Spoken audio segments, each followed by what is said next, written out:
युव बंधु मैंने पठर प्रार्थना करे मुझे पेलाटा तुम साई जाइए कर जमी लोक मैंने श्रृंखल महापुरुष दर्शन करेंगे कौन सी पीएस सागर कौन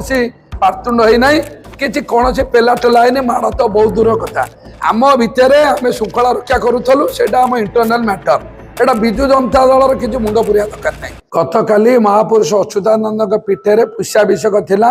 एवं ओडिशा सरकार द्वारा मंदिर पुनरुद्धार कार्यक्रम पाखापाखि 18 कोटी टंकार मूल्यर शुभ शिलान्यास उत्सव थिला। आमे प्रथमे महापुरुष अच्युतानंद भक्त हिसाब से आम शह शह स्वेच्छासेवी जाइलु सेठी केमिति श्रृंखलार सह सेठी कार्य समापन हम जेहेतु गोटा सरकार शुभारंभ अच्छी एवं महापुरुषंकर पुष्याभिषेक अच्छी से परिस्थिति आमर किसी युव बंधु मैंने पठर प्रार्थना करे मुझे पेलाटा तुम साई जाइए कर जमी लोक मैंने श्रृंखल महापुरुष दर्शन करेंगे से विजु जनता दल